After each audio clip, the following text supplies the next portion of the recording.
So do you want to go first or shall I go first? Number 5. And you go first. Go on. Okay. Right, my number 5, and I didn't know where to put him. Whether it's 5, 4, or 3 or something like that. But I've gone at number 5, I've gone for Steve Bruce. And remember that this countdown is who we think is in contention to get the job, not who we think personally would be a good choice.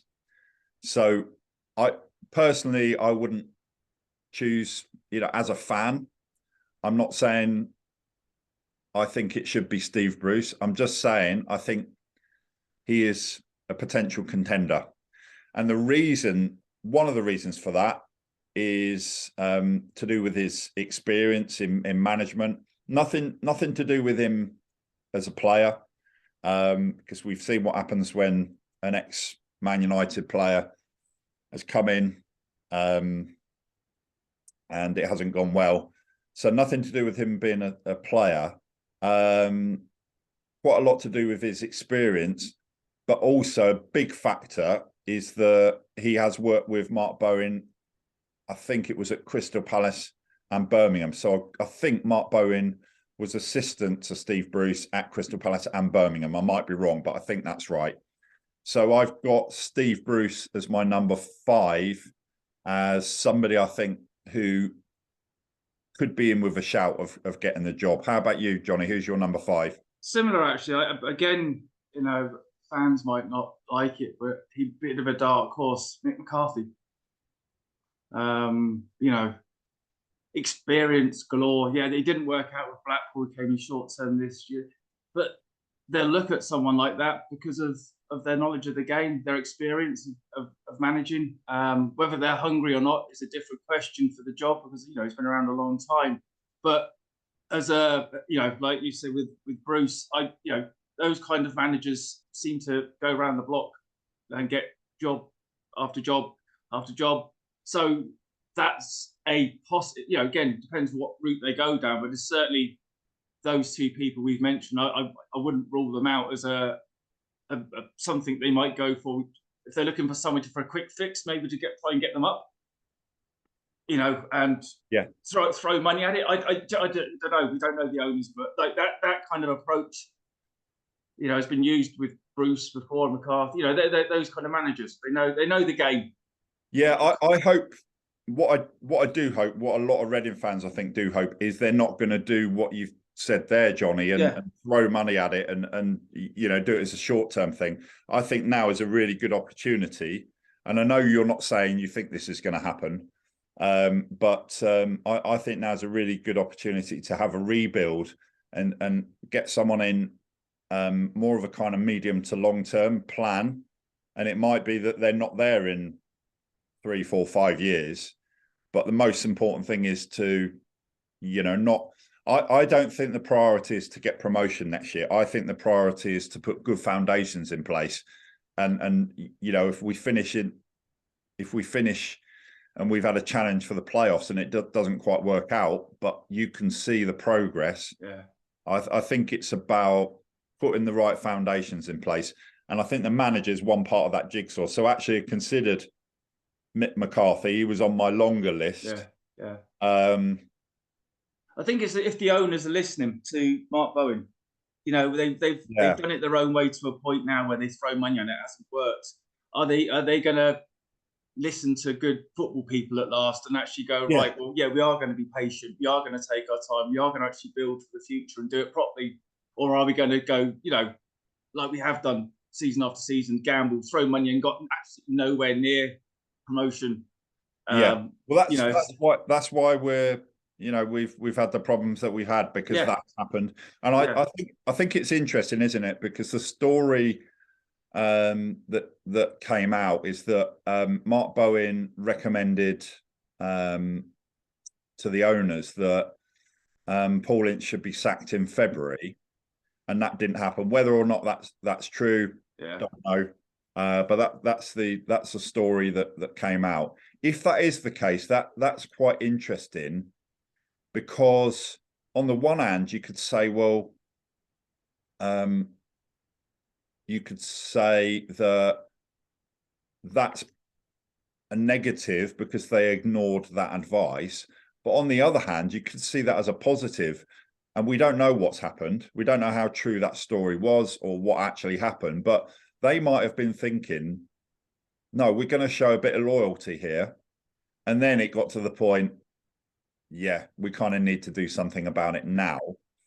And I think at that stage, and this is partly in hindsight, yes, Noel Hunt gave the team a bit of a lift, but if your aim is to stay up, then, you know, and I don't mean Neil Warnock, but you kind of like what Leeds have done with Sam Allardyce. I don't know what, but the point I'm making is that, does that mean by not sacking Paul Ince in February, they've shown a bit of loyalty? So can you see that as a positive moving forward, that they're actually going to give the next manager they appoint some time, and they're going to look at it as part of a medium to long-term plan? I think that's important. Hopefully. So my number 4, you've already mentioned him. I think John O'Shea has got a chance. And one of the reasons I say that is that if you think of, let's say, Vincent Kompany as an example, coming in, done a really good job. John O'Shea is well liked, well respected as a coach at Reading. He's obviously got the connections with Ireland. I could see him, you know, even if he's not the manager, perhaps he's got a chance of either being the manager or the assistant. But again, it comes back to what I said before. Your assistant is somebody that your manager chooses a lot of the time. So I don't know. I'm on the fence on that one. I think that's possibly a 50-50. But also he's kind of in the club at the moment. He's available. So yeah, I've got him at number 4. So who's your number 4, Johnny? Gone for Neil Critchley. Again, someone whose kind of reputation's probably been a bit tarnished with roles, but I think the owners will look past mistakes, or, you know, if somebody's been sacked, because there's so many managers in football that have been sacked. It's someone with a reputation that can build a team for them, someone that they'll look at character-wise. And I just think that the way that the football world's working at the minute, he'd be somebody that's on their radar as is available, which is always handy. He's someone that, you know, has worked at a high level, coaching-wise. He's somebody that, you know, obviously those conversations that they have with any of the people that they choose, they'll get that vibe or whatever that they feel is the right fit for the club. So he'd be, you know, and again, for every Critchley, there'd probably be about 10 that could be similar. And I'm sure you'd have had 10 others on the list that you could go, well, it could be him, him, and him for the same reasons, you know, and that's where we're at. And I think, you know, that's why I've kind of gone for him. Yeah, and you're absolutely right. I mean, there were probably at least another 10 names, Neil Critchley and people. I mean, my sort of choice instead of Neil Critchley as a possible contender was, you know, people like, just go back to my original list. So Paul Lambert and Michael Appleton. Yeah. Kind of principle, but so they've been around the game. Yeah. So we're coming into the top threes now. So this next person is my number 3, and just clarification again, these aren't our personal choices. These are names that we think genuinely might be in contention, and we don't know. We have no inside knowledge. But I think this manager could be a contender. Nathan Jones. So obviously, if you go on what happened recently at Southampton, then it didn't look great. Some of the things he said didn't sound great. I think after his first game, he came out and apologised to the fans. Not the greatest start. But if you look at what he did at Luton and you compare that to where Reading are now, he sort of has already proved that he can do what Reading need, if that makes sense. So that's why I've got him in at number 3. How about you? Who's your number 3? Just mentioned him. Nathan Jones as well, actually, funny enough. Yeah, for the same reasons. Yeah. Yeah, he's had he didn't do well at Stoke, didn't do well at Southampton. Maybe, not saying he's out of his depth, maybe it's the wrong time. You don't know what goes on at football clubs behind the scenes. But at this level, what he's done with Luton, and he's also, I think, I've read somewhere, I could be wrong, Mark Bowen rates him, speaks highly of him. Yeah. They have a connection. It's a connection that, again, beggars can't be choosers at the minute. We've got to be looking at someone that's the right fit for where we're at, and we're League One. And we need someone that knows League One. He does. And he knows how to get teams out of League One. Yeah. And build long term. So, yeah, he'd be a definite, again, not maybe a lot of people's choices fans. We're talking about what they might go for. And I think he's, again, a fit of a manager that would be suited for Reading at the minute. And I think there's a perception about him, and people have got that perception without realising how good he is as a coach, a manager. And what he did at Luton speaks for itself. I think a lot of people don't like the sound of Nathan Jones coming in because of their perception of him in the post-match interviews at his time at Southampton, and obviously the results as well. But and a lot of pressure, wasn't he? Under a lot of pressure, and that impacts on. Look, if people are good at some things and they're not good at other things.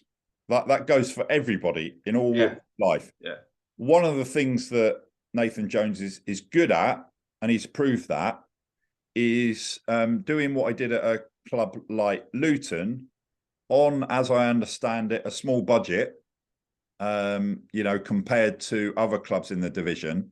What he's not good at is public speaking. If he can communicate well with the players and he can get them to buy in what he does, that's more important than his post-match interviews. Yeah, absolutely. And he's obviously, he's done that. It's worked. He's got, a team like Luton, and he's probably built the foundations into where they are now. Playoffs in the Championship. Yeah. And the players. The one thing that Reading need at the minute is you need players that want to play for a manager, and you need that mentality where they're all in it together. But we used to have, again, going back to the old days, and that's where we need a manager that has that approach, and he's one of those that has that. Yeah, and also to understand and buy into that plan. Yeah. So everyone's got to be on the same side. You've got to not only know what you're doing and how you fit into that jigsaw, but you've got to buy into that. You've got to have that belief, and that comes from the manager. And going back to the the perception, made me think of Ian Holloway. A lot of people remember, and he's not in my top 5, by the way, but a lot of people remember Ian Holloway being a bit wacky, quite funny in his post-match interviews, but actually did really well. So same with Warnock, isn't it? Everyone goes, I don't like Warnock, I don't like the way he comes across, but he's not managing you. He's managing the team, and the team work for him. Yeah, and that's what a team wants, isn't it? Yeah. So down to the top 2. So as I say, I'm repeating myself now, that these are who we think might be serious contenders. So interesting that we've both got Nathan Jones at number 3. We might be completely wrong, but we obviously think there's a possibility there. My number 2, and actually my number 2 and my number 1 changed places several times. But I've kind of stuck to my number 1, and I did put this person, my number 2 choice, at number 1 for a while, but he's back in second place on my list now. Is Chris Wilder. One of the reasons is just because he's currently the bookmaker's favourite, but there's certain factors when it comes to odds. One of the factors is that people are betting on that particular manager. So that's why odds come down. And one of the reasons that people are betting on it is there's been some stories come out in the last couple of days that Chris Wilder's in contention. So that then affects the odds because people start betting on him. He was as low as 3-1 on at one point. When you get a manager that's odds on, it can indicate that there's truth in that. If you get a manager that gets down to sort of 8-9 to 1 on, then that's often a sign that this is an imminent appointment. But I see he's gone back to evens now. So I think the reason he's probably gone back to evens is because not as many people are betting on him. I think he would be a good choice for Reading. He's available. He's obviously had success. Think of what he did with Sheffield United. I think the fact that he's, the odds on favourite. I think that could come from the fact that Reading may well be talking to him, but I also think that he's one that people have found out about among others. So I think there will be certain managers that Reading are interested in talking to that we don't know about yet. And as soon as another one comes out, so Chris Wilder kind of came out of the blue, didn't he, a couple of days ago? As for a while it was Carl Robinson, wasn't it? And then it was John O'Shea, and it's just a name. It will keep going until they actually name the manager. Well, so there'll be someone tomorrow that will come out of the blue who will be the new favourite, and then that'll carry on going until whenever it is, a couple of weeks, the new manager's appointed, and then we'll be talking about something else. So Chris Wilder's my number 2, and I think he may well be one of the names that is in actual serious contention to get the job. So he's my number 2. How about you, Johnny? I think it's, again, it's a type of manager. I got Richie Wellens because I think Reading might also, again, it's what they go for. Someone that's up and coming, like Schumacher at Plymouth. He would have been a great manager. I think if they're looking for a young progressive manager taking the team forward, what he's done with Orient's huge. Is he then looking, to make a step up to a bigger club? Not too big to jump from Orient to the Championship, but to go from Progress to Orient to Reading, take his journey on without gambling too much. Then Reading's the perfect fit. Again, managers' odds on the bookies could mean absolutely anything. There's obviously, no smoke without fire. Some of these names, others you're going, okay, you're just digging the same names out because that's what you do.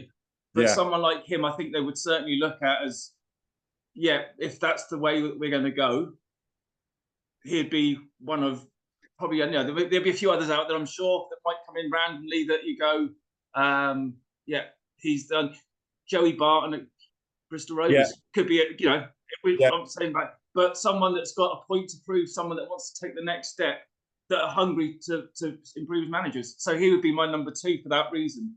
Yeah, and actually, I mentioned him earlier, and he was in my top 5 at one point, and then I actually swapped Richard Wellens and Nathan Jones around. Yeah, and I think you're right. I think he's taken, he's won the League 2 title with Leyton Orient, and previously with, was it Swindon? I guess I think so. My name. But he's won League 2 with 2 clubs. He's just won League 2 with Leyton Orient. So yes, they're both playing in League 1.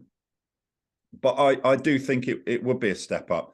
Leyton Orient fans obviously wouldn't think so. That's understandable. But I think they've just been in League 2. Reading have just been in the Championship. Not that long ago that Reading were in the Premier League.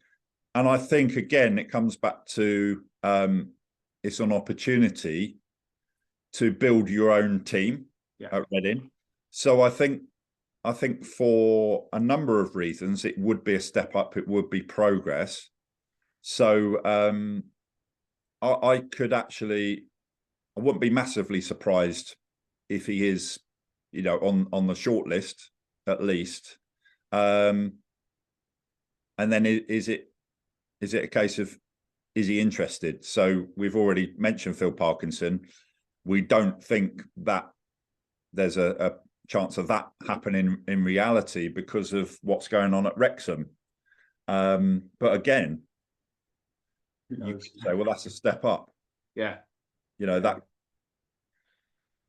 he would be a really popular choice, I think. Although if you look back at his previous management experience, I'm talking about Phil Parkinson now. Yes, of course, he's been successful at Wrexham, and he's had some success before, but not at every club.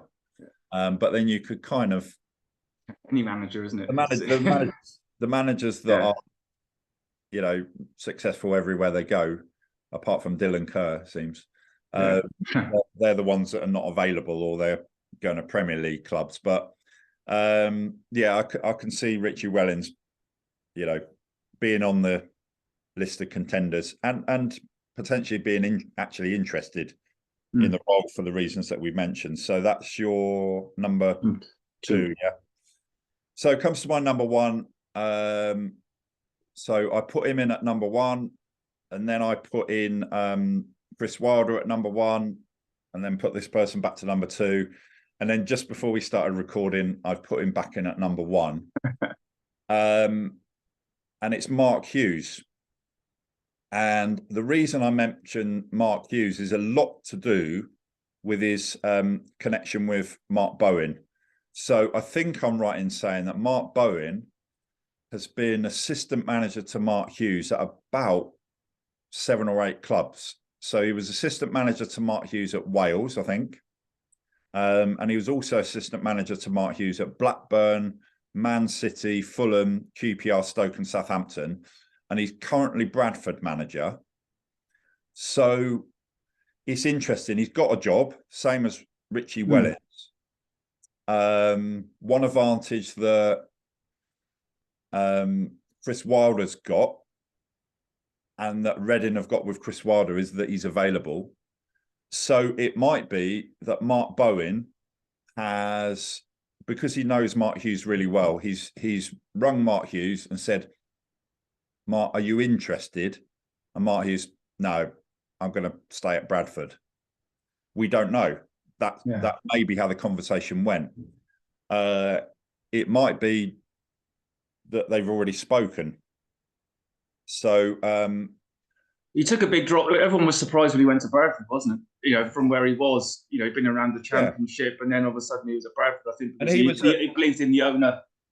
Yeah, and he was at Man City when the new owners came in, wasn't he? He was the manager, and then so he didn't win the title with Man City, but he was there just before. QPR been around. He's another one that's been around the block a lot, hasn't he? You know, and again. Yeah.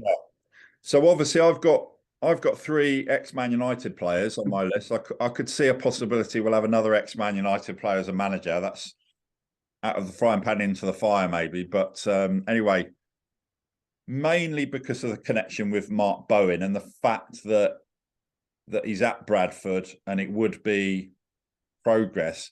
And I think part of the appeal is because it's Reading, big club in League One. And Reading are a big club in League One because the last 21 years they've been in the Championship and the Premier League. So I think that's part of the appeal.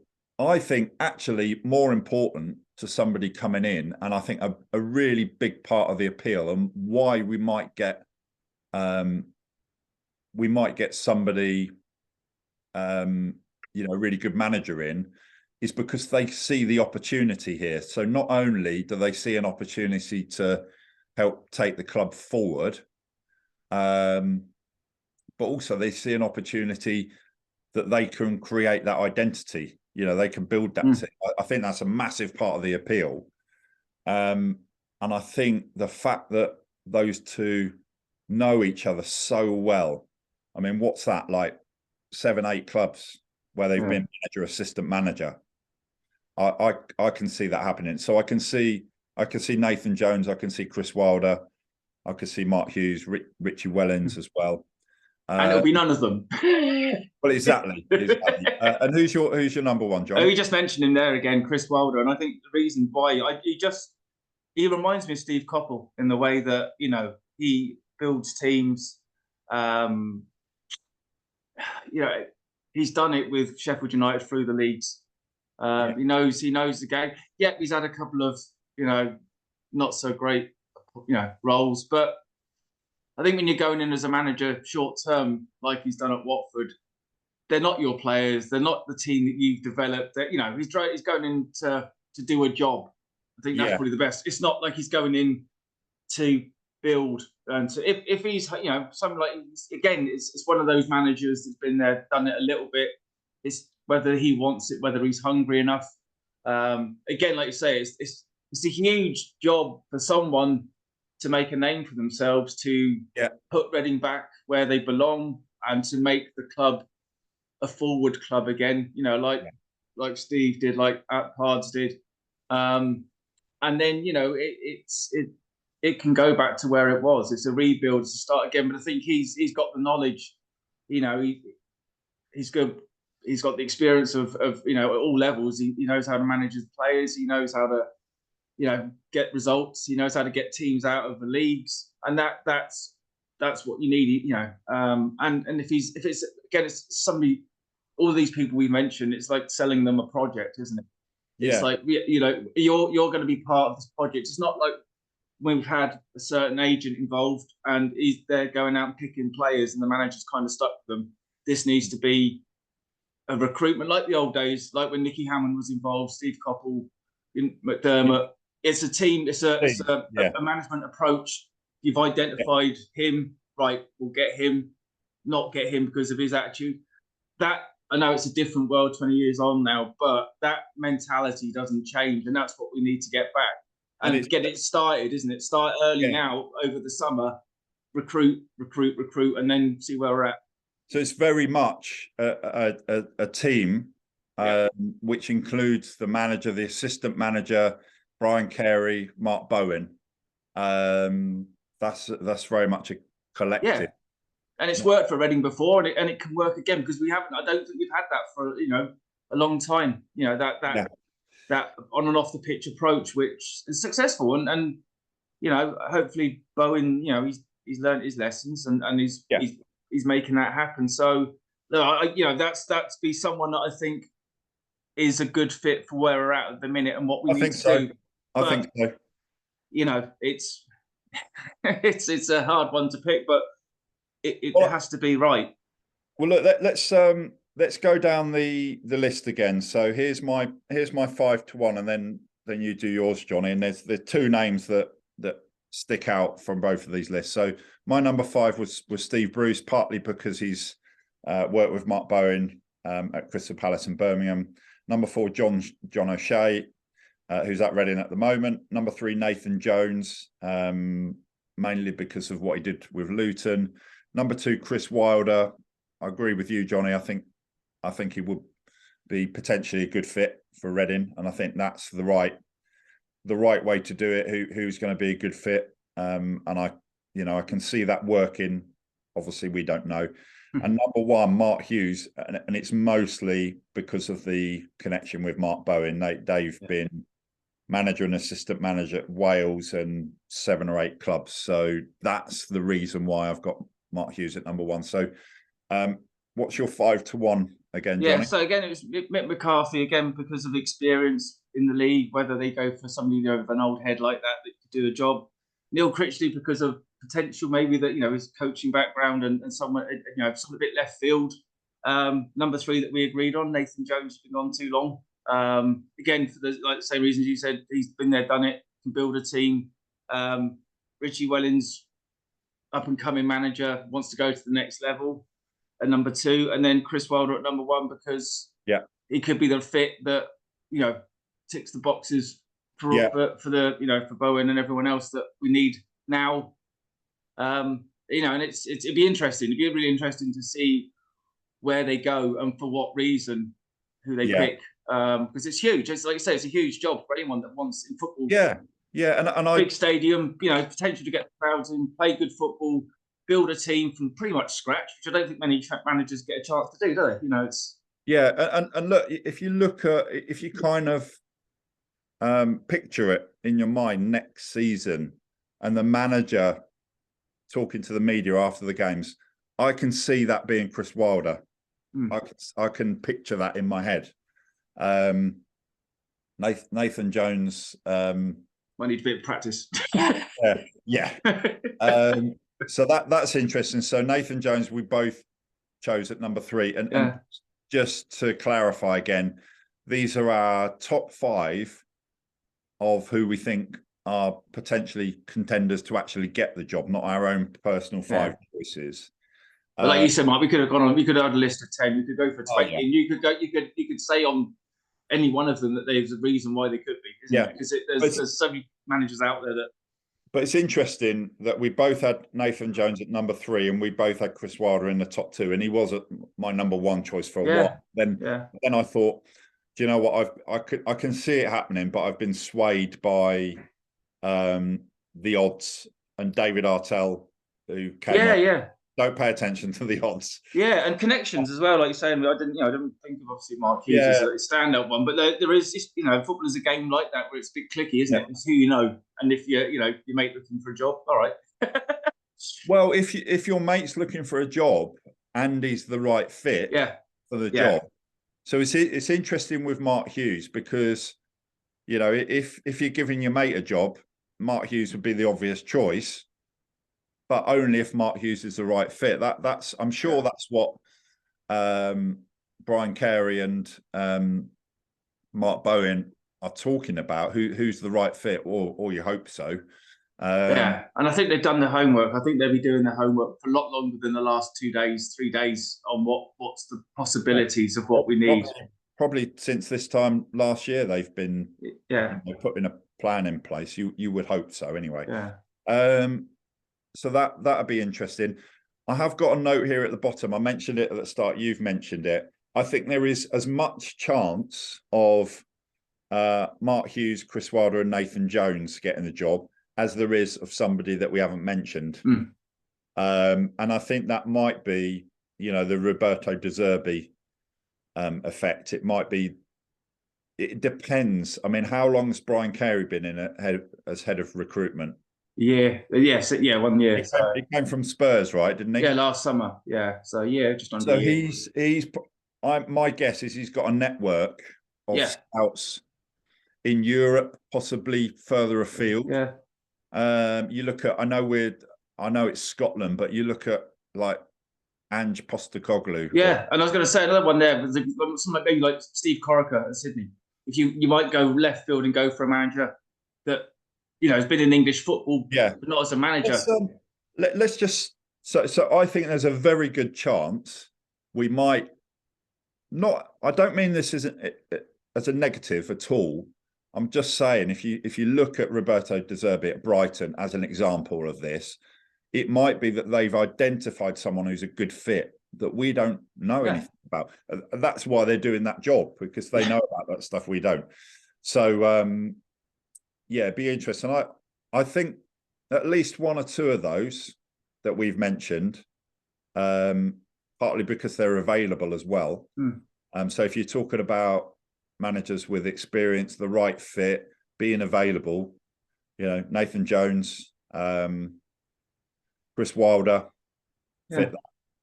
Richie Wellens and Mark Hughes are in jobs at the moment, but you could see that being a step up. But it could be somebody, who's managing in, I don't know, Italy or wherever. Whoever they choose, you kind of go, well, they've done the homework on this one. It's not been a random agent choice. You hope so. Whereas I think they know they're on a hiding to nothing now, really, if they get this badly wrong. So it's got to be done properly.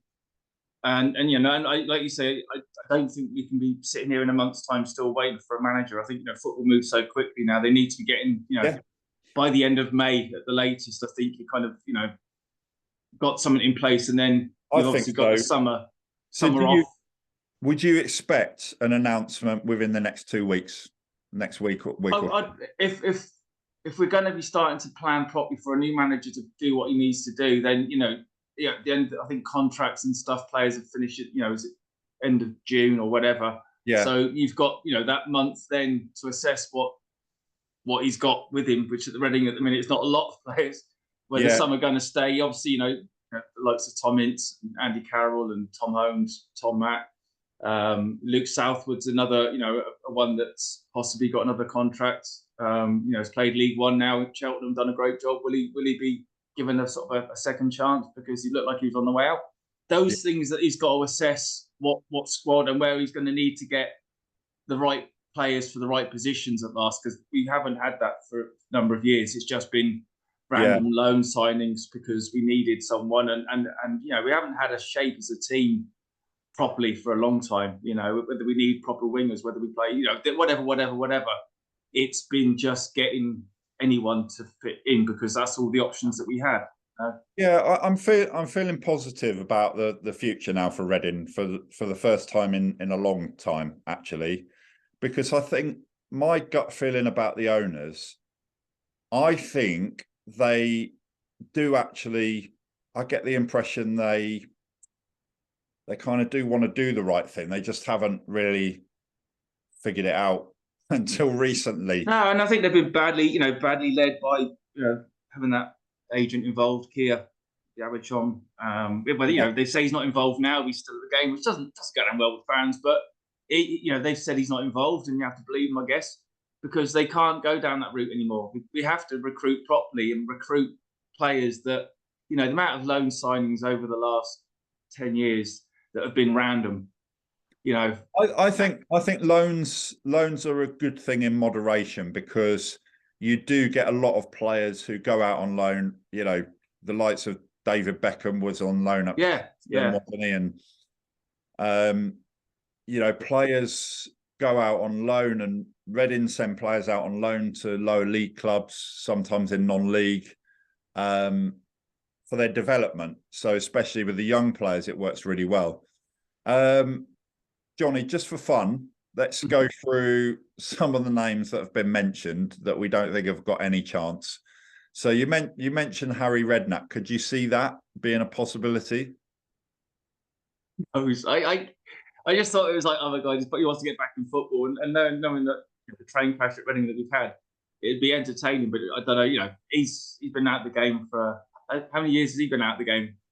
4, 5. If it's less than 8, he's got. I think it's less than. If it's less than 8, he's definitely got. He's probably top of the list. We've got to find a manager who's been out of the game longer than Paul Ince and give him the job. Let's look at Roy Hodgson. How old is he? 75. Yeah. Crystal Palace. And Trapattoni. There you go. Get him back. Get on Ireland manager hold. Sam Allardyce. What is he? Late 60s. I don't know. Might be doing him a disservice here, but he's certainly not the youngest. And but you look at Roy Hodgson, and a lot of people looked at that and thought that's a strange appointment. But look at what he's done. Yeah, it's obviously he's got knowledge. So interestingly, Neil Warnock has left Huddersfield, but he said he's not finished with football yet. Potentially, could you see that being a possibility? Do you imagine? Yeah, do you imagine that one? Yeah, but like he said he actually was offered the job before. He said nice things. He said he did just say nice things. I was actually quite surprised. But look, he's obviously he's done what he's done. He's one of those managers that's proved over a long time in the game that he's successful at what he does. He's never been a top Premier manager. As a QPR, I think that there's certain managers that like you said, Ian Holloway, that they're at a certain point. And then they haven't got the next step, but that's way beyond our thinking at the minute. We just need someone that knows what they're doing in League One to get the club in the right direction at last. And like you say, it's stepping stones, isn't it? So at this point, we've done our top 5s. Now we're talking about some of the others that have been mentioned. So just for a bit of fun, let's have a look who's on the list here. Sol Campbell has been mentioned. He's on the list, but he's been at Southend, not done very well. So I don't think there's any chance of it being Sol Campbell. Tony Adams got mentioned. No chance. Here's a few ones. I'm just going off the betting list here. Like, there's some names that could be interesting to see what happens. Lee Bowyer. Yeah. Neil Lennon. Yeah, Neil Lennon. I was going to mention him. That'd be interesting. Because what about Brendan Rodgers? Could you see that coming back to Reading? I could see him and his big watch coming back to Reading. Just what we need. Who knows? Like, I don't think so. No, it's probably too low for him to go down to. But it's who wants the challenge, isn't it? Who's hungry to prove? Just seeing who else we've got on that. God, there's some blasts from the past here. Gary Monk. Yeah. Chris Hughton. That was. I mean, he was top. Talked about for a while as possible, wasn't he? When he was doing well. Yeah. Jonathan Woodgate. Let's talk about some of the high profile names. And I think basically what the bookmakers do is they chuck a load of people who are available. Yeah. So, Frank Lampard, Steven Gerrard, Patrick Vieira. It's not going to be one of those, is it? No, Graham Potter's 66 to 1. He's available. There we go. It's not going to be Graham Potter. Kolo Touré, 66 to 1. Kolo Touré has been mentioned. And Pete Wild at Barrows on this list. I don't even know who Pete Wild is. It's 66 to 1. I'll tell you what, someone mentioned a really funny one. If you haven't seen these videos, there's a guy, Reading had a player called Mark White, and there's a manager, a different person called Mark White. I think it's Mark with a C. Yeah. Who's manager of a non-league club. I can't remember which one it is. But they've done a documentary, and he swears a lot, put it this way. Quite funny.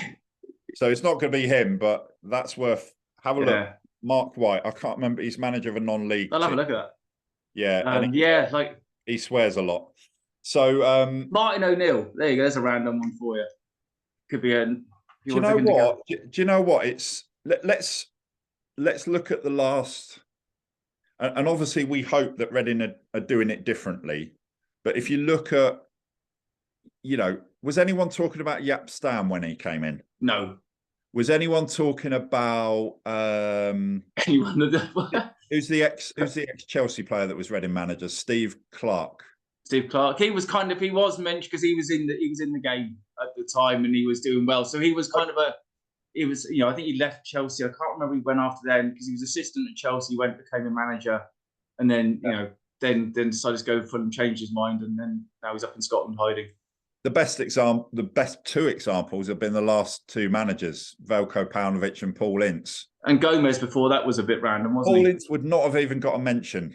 No, not if we were doing this now. Do you imagine us sitting down the last 8, trying to pick you? Yeah, I think one of us has said Paul Ince 2 years ago, and you've lost it. Like. Yeah. But will we be shocked again? We'll be sitting here going, when I think so. I think there's a very good chance that it will be somebody out the blue. And I thought of Joey Barton because of the character he is and what he did at Bristol Rovers, because I've got a feeling, I think, not this season just finished, but last season, didn't they go to the last game of the season? They needed to win 7-0 and they won 7-0. Yeah. Promoted. So obviously a lot of people are thinking, is there something dodgy going on? He's the younger person's Neil Warnock, I think. He's the kind of the guy you love to, because he's got that abrasiveness about him, but he seems to be doing a good job with Bristol Rovers. That's. Yeah, I think so. And obviously, Bristol Rovers and Reading, it's not really a local derby, but they're not that. It's down the M4, so that's. And Cheltenham as well, not too far away from Reading. Yeah. We've got a few local derbies, and Bristol Rovers isn't one of those. But look, that'd be a step up, wouldn't it? For the same reason as someone that's just bought Leyton Orient up, Richie Wellens. Like you said, we were saying the other day, I think do these managers actually have to apply for these jobs anymore? Do you send a letter in going, "Dear sir, can I have this job?" It's probably agents, isn't it? Yeah. So, and then they take a look at.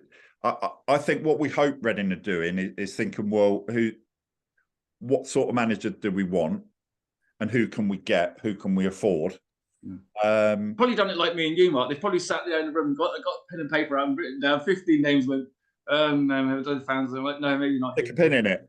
Yeah. Pin the tail on the donkey. What about John Terry? Because if you think about, and by the way, we're not now. We don't think these are contenders. We're just having a bit of fun. But Wayne Rooney at Derby, Frank Lampard. Wayne Rooney's, I think he done a very good job at Derby in the circumstances. And he got the players. Do you think there's any possibility of him being Reading manager or not? He played for Man United. Yeah. If a manager wants a chance to do something, then it's an opportunity. It depends, how big your ego is. How if you think you're better than Reading as a job wise, Gerrard's and all those. I think for me, you look at somebody like John Terry, and you can kind of think, well, potentially that could work. But then you look at somebody like Richie Wellens or Mark Hughes with his connections with Mark Bowen, or Nathan Jones. That's a lot more logical, isn't it? Nathan Jones and Chris Wilder, Chris Wilder. Yeah, they're more logical. And one of the reasons why Chris Wilder's in contention is because he's available. Yeah. So maybe Mark Bowen's put that phone call into Mark Hughes. Yeah. Maybe Mark Hughes said no straight away. We don't know. There's someone here, like you say, there might be someone out there that they thought of that's totally off the radar. All this betting thing is just a cover to. Yeah. Another one on the list. So this is the list of betting odds. Kenny Jackett. Yeah. Example. Jonathan Woodgate. Yeah. There's a lot of names out there. There's a lot of big names, but Ince is a big name. Does that mean Nigel Atkins? He's not now. He's out of the running. Unfortunately, he's now got a job at Tranmere. He's a director of football there. Yesterday. Michael Duff is another one. Yeah, it's be interesting to see actually if they printed off a list of your managers available in football now, full stop. To be here till next month, wouldn't you try to work out? Well, there's other managers. There's clubs where they are using, and Brighton do this, where they use the Moneyball approach, where they analyze data. So they do. So some clubs, and Brighton do this. They use data a lot. So they use it with players. They use it with managers. So they assess the different aspects of what those players and what Brighton do is they say, this is our plan. This is the type of manager that we want, and then they identify the best manager to fit within that criteria. So they don't. I think the mistake that Reading and a lot of clubs make is they just think, oh, which managers are available? Who do we like? And we don't know why. We don't actually really know why we're going for that manager. But I think now you hope that with Brian Carey in place, Mark Bowen in place, they're actually doing it with a strategic approach, a bit like running a business. Yeah, absolutely. It has to be the right person that they want to work with, the right fit for the team. All those things. I'm sure they have a number of boxes that. One manager that ticks all of them. Some might tick 8 of them, 7 of them, whatever the number is that they go for, and then they'll find the one that they go, that's what we need for all aspects. So it's not going to be Graham Potter. I think we've agreed that. Robbie Fowler's been mentioned because he was manager of East Bengal and Brisbane. I think he was there for a while as well. Yeah, it's not going to be Robbie Fowler. But there's a few interesting names, isn't there? Yeah. Yeah, look, it's interesting. But I think when you always get, kind of exciting when you get a new manager talk. Do you know what? Before I even looked at any betting lists, I don't really like Scott Parker because I think he tries too hard to look fashionable. It reminds me of a Thunderbirds puppet. I'm sorry, I just can't get that look out of my head. One of the funniest football related things I've seen is when he got promoted with, it was either Fulham or Bournemouth. They did, the streaks, they did a kind of They had the Streets music in the background, a bit like one of their songs. The way he talks is very funny. Yeah, yeah. Have a look at that. So, and then also, where's he gone? The other one I thought of, you mentioned him earlier, Bristol Rovers. Joe Barton. Joey Barton. I thought of him. That's really interesting. That's one of the most interesting things that's happened in football in recent years. You need to win 7-0 on your last game, and you win 7-0. That's interesting. And some people have come out and said, that looks a bit fishy, but maybe they needed to win 7-0. And he said, look, you need. Do you remember when San Marino needed to beat England needed to beat San Marino 8 goals to qualify? Yeah, and San Marino scored first. San Marino scored first. They didn't even do it.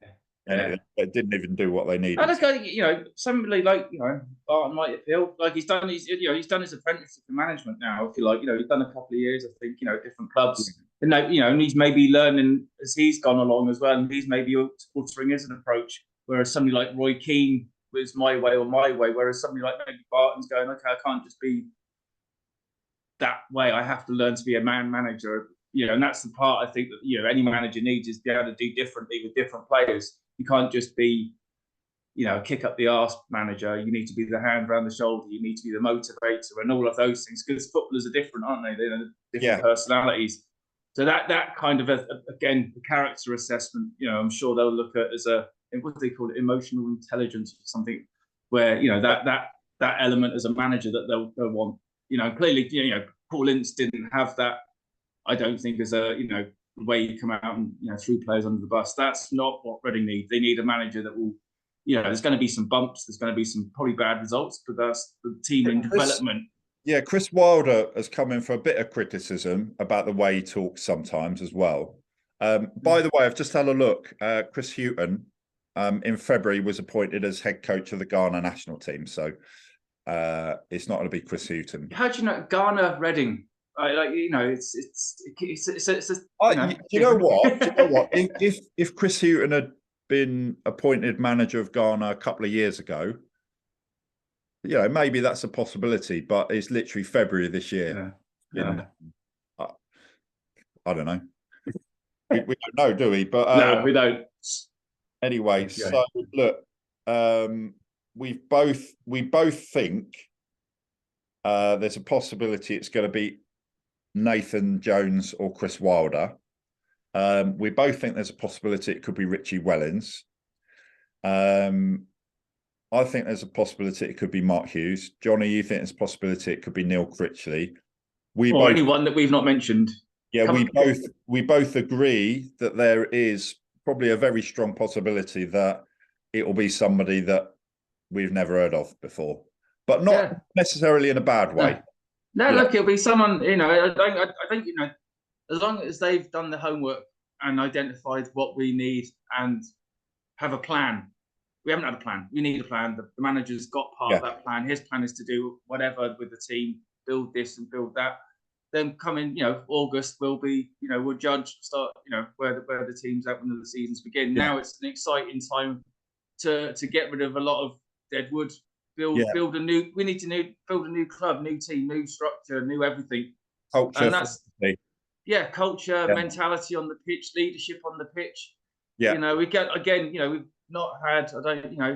Captain of the current team come out and say anything after this season. And to me that's poor. So let's finish up, Johnny. So those were our choices for who we think could get the job. Who would you, if you were doing a top sort of 3 or a top 5 of who you think would be a good choice? And we don't know who's available or who would be interested, but how different would it be? Is there anyone not in the top 5 who you would like Reading to be considering? I don't know. You want a manager that plays good football. You want a manager that is, he sets his teams out to go out and win, play on the front. And we haven't had that. The football's been so negative. right, partly because of the recruitment that we've had and all that stuff, and all the things that have gone. That's done. It's done and dusted. We're in League One. Move on. You want a manager that excites us, talks passionately about the game, gets the players fired up, gets the team performing. Get a team that is hard to beat. Get a team that is fighting again, and there's we've got characters on the pitch that we believe in. That's really important, isn't it? You need the right players. Yeah, and again, that's part of whatever the recruitment is. They're hopefully doing that as well, and that's why the manager needs to be on board as soon as, so he's part of that process. It's his team. Let me ask you, Johnny, if it's Chris Wilder, would you be happy with that? Yeah, I think that's a good choice. I think right. If somebody goes, "Oh, well, it's better than Chris Wilder," who is the better than? You could say there's a number of managers that are around there, but if you're looking for a manager that's been there, done it, as long as they're motivated to do the job, it's not just I'm doing a job because I've been around football forever and I want another payday. You want the manager that's passionate. Like, you get somebody left field like Brendan Rodgers. Who knows? He knows the club and whatever else. And so we say, "Like, Brian, Brendan, off you go." And if they want the job, if they, the recruit, Mark Bowen and Ryan will know from speaking to the managers whether their passion and want they fit the boxes that they want as a manager. That's what we don't need somebody who's just I come to Reading for a payday and do my job and not really care about the future of the club. They need to buy into all of this big picture that we have. Yeah.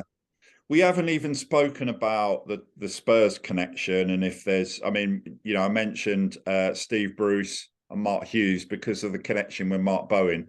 We don't really know what network, what connections that Brian Carey's got. Robbie Keane to be managed. Brian Mason.